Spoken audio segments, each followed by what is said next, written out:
So I did actually play a creature against my players. There was a kind of creature from the spirit realm, and it was stuck inside a king's body. And that's maybe what this is going to be kind of based on. I will put the stat block up on the screen now. This is what the stat block thing looked like. We've got some bits. So we've got a base, which is again one of my favourite things. I only have a few of these left. These are camera lens cases. We've got a broken Spider-Man. Spider-Man with no feet. No feet at all.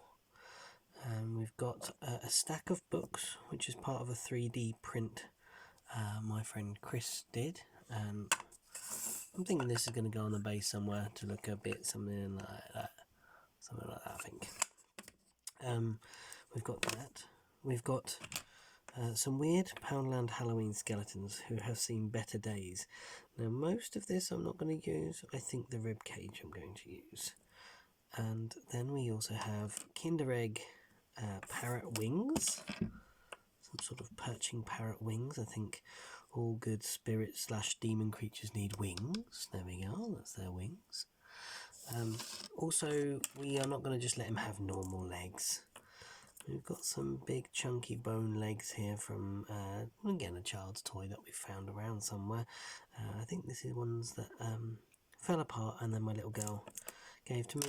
And we also have a choice of faces. Now, this is more scary for, like, this is again a Poundland hanging skeleton thing from a couple of Halloweens ago. And then we have this rather more beautiful thing, which is more of a Bahamut type thing. Now I might save this till we do an actual devil. Or a Bahamut. Yeah, okay, so it's not going to be this face. We're going to go with this face, which is even more disturbing because of the size difference. So this is going to come forwards on like some sort of rubberized neck, I think. But first of all, these legs are the right way round, and we don't want that. So with a little bit of teasing, a little bit of bum teasing, this model will come apart. You can see here, he's already very unwell, this kid's toy. Let's pull these legs off. There we go, one out. Two out. Oh, that one's a bit tougher. It doesn't really matter if they snap off, we don't care. There we go.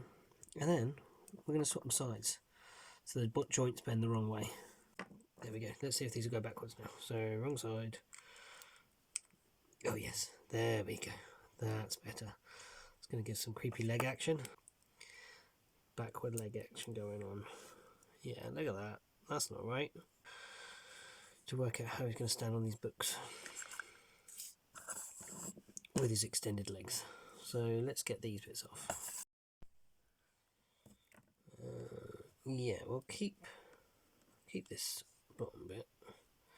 Oh, these are my really terrible Games Workshop cutters that basically don't cut anymore. I think I used them on something metal, which was a bad idea. The better ones. See how easy that was, Games Workshop ones? Heh heh heh.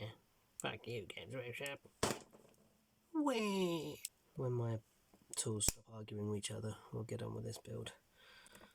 It's been a bit rocky with them recently. Difficult to manage. You know how it is. It's never easy on anyone. So then these feet on the bottom of these legs.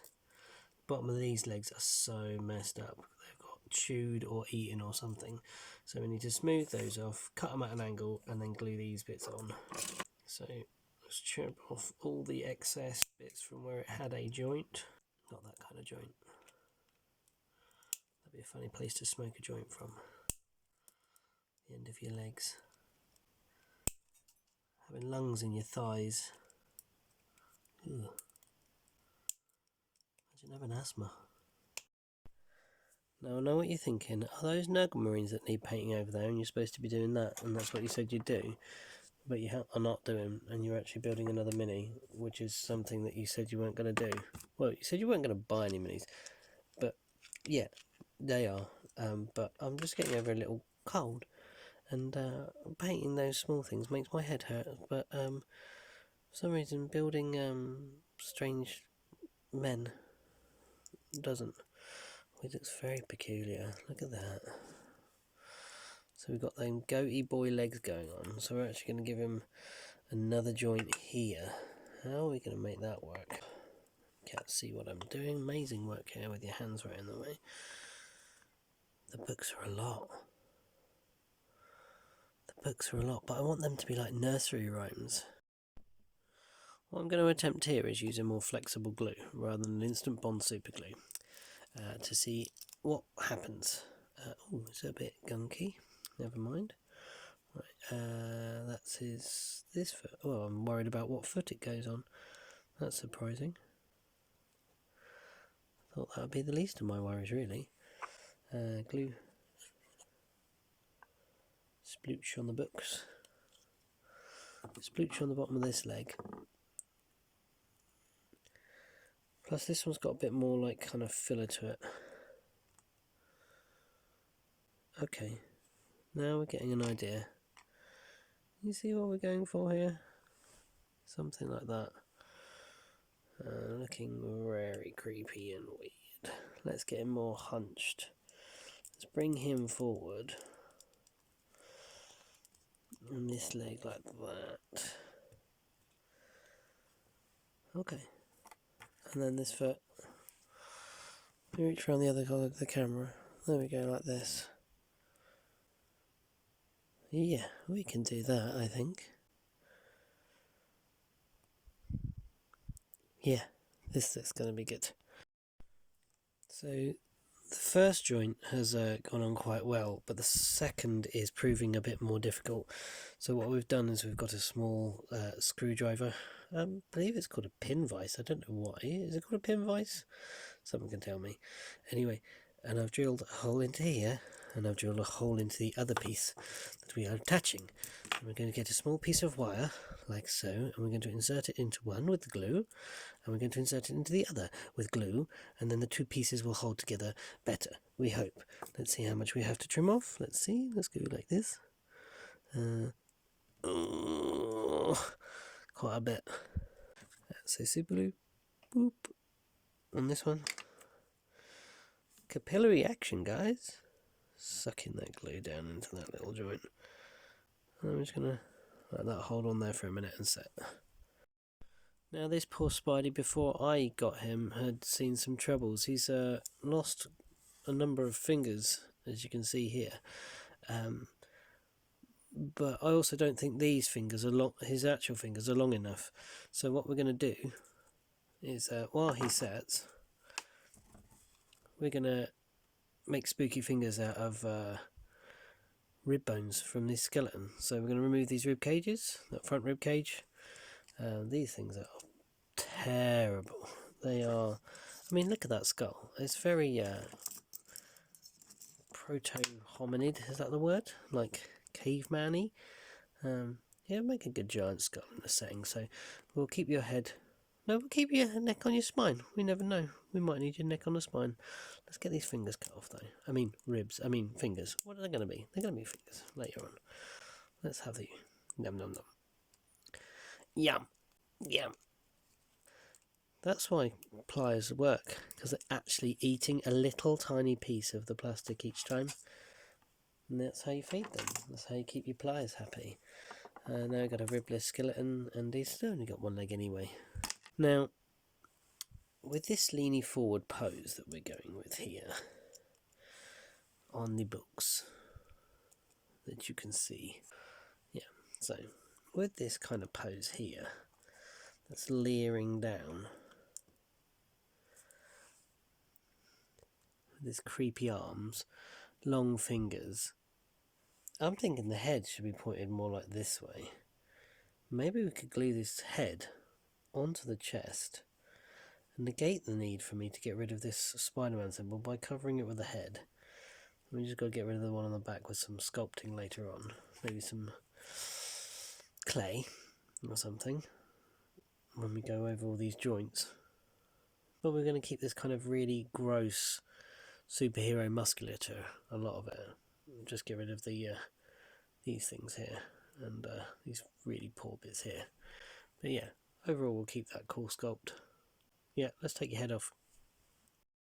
Spider-Man, Spider-Man, can't do anything without a head. Take that, Spider-Man. Why didn't Green Goblin ever do that? Just take your head off. I'm not sure. Do we want this head? Do you want this head chest thing? Is that just too large? I think it's too large, isn't it? Look very weird, but it's too large. So what we got so far is a creepy Spider-Man body with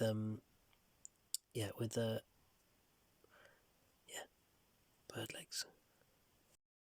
We could have a bit of a fashion show now. Which head suits the best?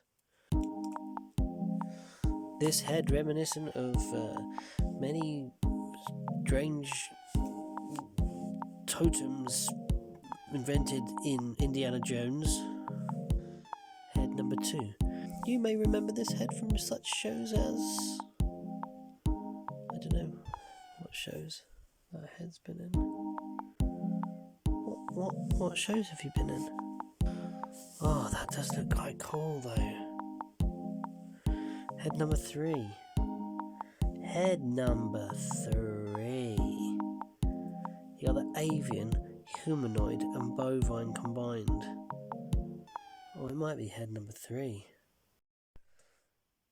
Okay, I had to stick Spider-Man's head back on, but I also had to chop a lot of his face off, because then this fits this way on as almost like a mask, and then we'll sculpt around it to make it look smooth. Can you make that out?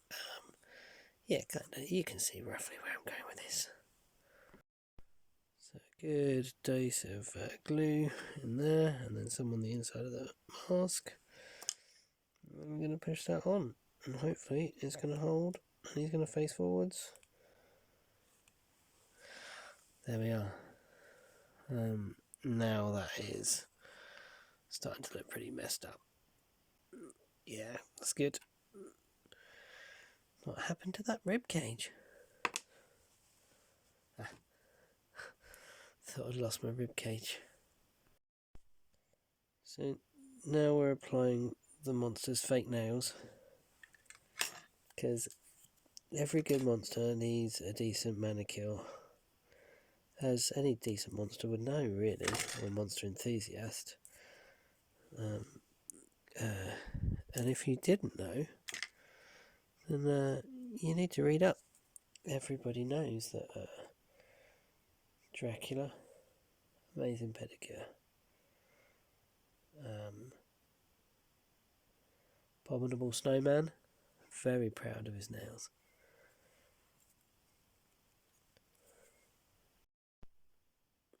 That's one spooky manicure completed, one hand.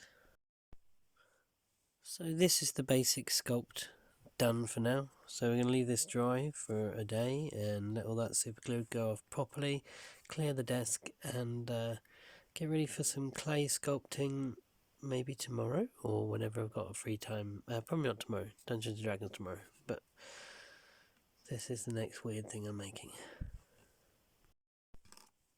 Oh, and we'll add these. So that's how sometimes my creative process works. I kind of have an idea, which I had a long time ago for this one, especially the kind of musculature and ripply nature of the gross superhero body. And then I kind of just go from there and I work on from that. So these fingers are looking awesome. I'm not sure about the 6 fingers on this hand, but they might look better with a sculpt on later. And they look cool from underneath, actually. They look better this way.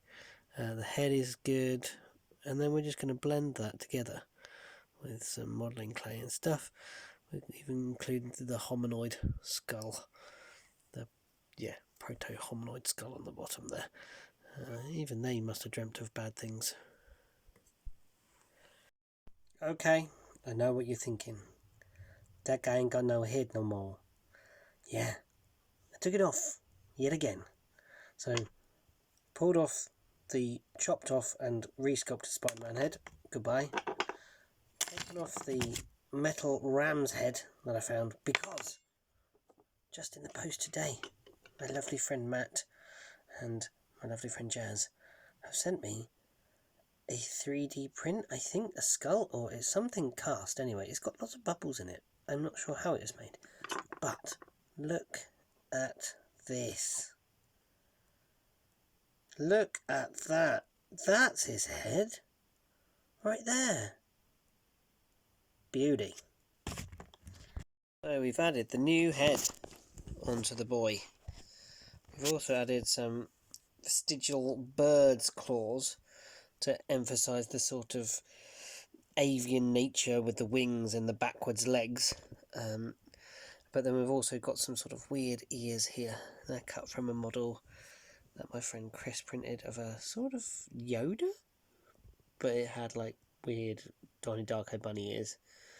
Yeah, he's looking pretty cool. I had put some extra support on the back here with some skeleton hands coming out the back as sort of like a third toe kind of thing, but they looked awful. And he is stable enough like this. I mean, he's pretty firm on his base. I'm pretty chuffed with him. And the skull from Matt is ideal for that face. Okay, so here we are with our boy. Our tall wing death boy. He's looking really lovely. Apart from, obviously, still got Spider-Man logos on the front and the back, which we need to deal with.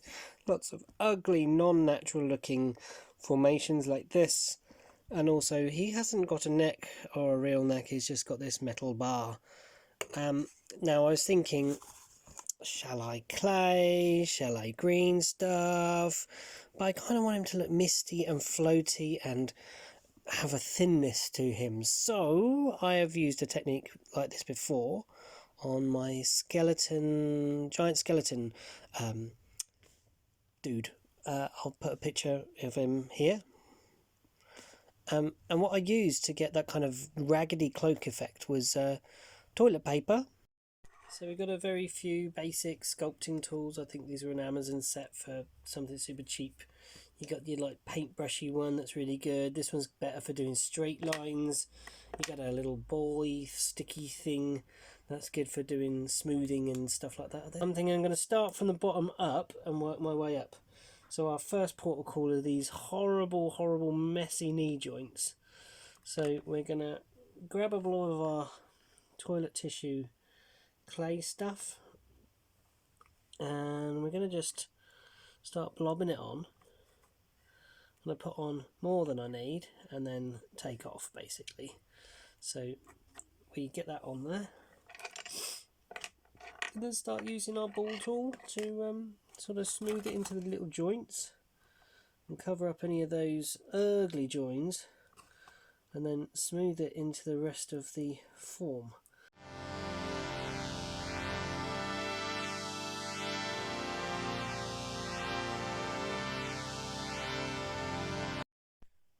I think this is about our boy. Yeah, he's looking pretty tatty and ruined. And kind of, yeah, lots of tassels, lots of tattly bits. Yeah, he's looking cool. That's it. So next stage. Now ages to dry. Had lots of leftovers, so yeah, just formed it into rough stalagmites. Did this with my fingers. Your fat fingers can do this. Your chubby little fingers. We'll tidy this up eventually, cut round it, trim round it, and then probably flock it. But again, nothing is gone to waste. It's going to be used. So here we are. We've got the 3 layers of spray paint. A black, a light grey, and then a white to bring out those highlights. This actually looks really cool just like this. I'm very tempted just to leave it like this and not add any colour apart from to the base. I'm not quite sure though. We'll see. 2/3 of the way through the painting process, and this is what we got so far. So after the heavy spray paint and heavy like top down highlight, we have done a wash of black contrast contrast paint Black Templar, and then gradually brought that up with some highlights on any bit that would be flesh or bones or ears or wings. And then we've simply gone for, I have a really old pot of Games Workshop Flesh Wash. Now, I haven't had a modern pot of this for a while, but that is like the yellowiest, nastiest, mummified bandages, wraps, paper type thing that you can get. And it looks great. So yeah, it's come out really well. We've just started colouring the skull down the bottom here. He's looking alright. And we're just painting up some of the books now. And I don't know very much more that I need to do to it, but yeah, he's looking lovely. Well, when I say lovely, I mean he looks like he could tear your heart out. So he's done. It is done. All the paint, all the base, all the tiny little pretend writing. It's all done, and it is truly terrifying to behold this nightmare visage. Very proud of him. Couldn't have done it without the bits from Matt. Thank you very much, Matt. Or Arkan Ritual Painting Minis, online on YouTube, and has a Instagram. Go and check him out. It's cool. Very, very pleased. Stand by for the glamour shots.